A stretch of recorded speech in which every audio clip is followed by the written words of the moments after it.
Ambad police ठाण्यात police निरीक्षक अशोक नजन वर्ष 40 यांनी आज पोलीस ठाण्यात स्वतःच्या डोक्यात गोळी झाडून आत्महत्या केल्याची धक्कादायक घटना घडली आहे। नजन हे काल रात्री शिवजयंतीचा बंदोबस्त करून उशिरा घरी पोहोचले। आज सकाळी नेहमीप्रमाणे 9:30 वाजेच्या सुमारास ते पोलीस ठाण्यात आले। त्यांच्या केबिनमध्ये त्यांनी स्वतःच्या सर्व्हिस रिव्हॉल्वर मधून डोक्यात गोळी झाडून घेत आत्महत्या केली आहे। हजेरी मास्टर आज त्यांच्या केबिनमध्ये गेले असता ही घटना त्यांना समजली। या घटनेने पोलीस वर्तुळात खळबळ उडाली असून आत्महत्येचं कारण समजू शकले नाहीये। घटनेची माहिती मिळताच पोलीस आयुक्त संदीप करळीक, उपायुक्त मोनिका राऊत, सहाय्यक आयुक्त देशमुख यांनी पोलीस ठाण्यात भेट दिली आहे। स्टार 1 महाराष्ट्र न्यूजसाठी प्रतिनिधी फैयाज पठाण, नाशिक। आज अंबड पोलीस स्टेशन मध्ये कार्यरत असलेले पोलीस निरीक्षक अशोक नजर यांनी स्वतःच्या सर्व्हिस रिव्हॉल्वर मधून फायर करून सुसाईड केलेलं आहे। सकाळी साधारण 9:15 वाजेच्या दरम्यान ते पोलीस स्टेशनला हजर झाले होते। त्यानंतर ते आपल्या केबिनमध्ये बसले आणि बाहेर कर्मचाऱ्यांची हजेरी चालू होती। हजेरीचा रिपोर्ट लावण्यासाठी कर्मचारी बोले ते त्यांच्या केबिनमध्ये गेले असता त्यांना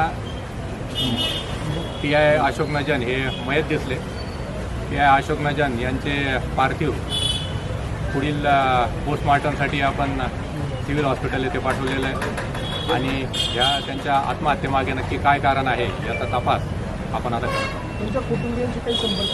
त्यांच्या कुटुंबियांशी संपर्क झाला आहे। एक महिला अधिकारी आपण त्यांच्या घरी पाठवलेली आहे आणि त्यांना या प्रकाराची कल्पना दिली आहे। फॅमिली कुठून? त्यांची फॅमिली एक पत्नी आणि मुलगा आहे आणि ते नाशिकमध्ये आहे। सर काही चिठ्ठी वगैरे असं काही नाही, सध्या तरी त्यांचं आम्ही खिशामध्ये चेक केलं तर कोणतीही चिठ्ठी किंवा त्यांच्या डायरीमध्ये काही लिहिलेलं आढळून आलेलं नाही। पुढील तपास चालू गेल्या काही दिवसांपासून तणाव किंवा असं काही नाही, त्याबद्दलही तसं ते कधी कोणाशी बोलले नाही। आमच्याशी कोणाची अशा तणावाबद्दल बोलले नाही। इव्हन काल शिवजयंतीचा बंदोबस्त चालू होता, तर रात्री 11, 11:30 पर्यंत ते बंदोबस्त कामी आमच्या तेव्हा सुद्धा कर्तव्य पार पाडले। किती राऊंड फायर केलेले होते? एक राऊंड फायर।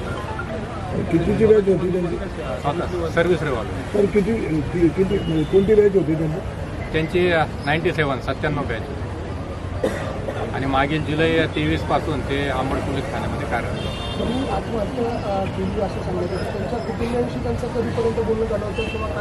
ते आता सगळ्या तपासाच्या बाबी आहेत, त्या तपास त्याचा होईल।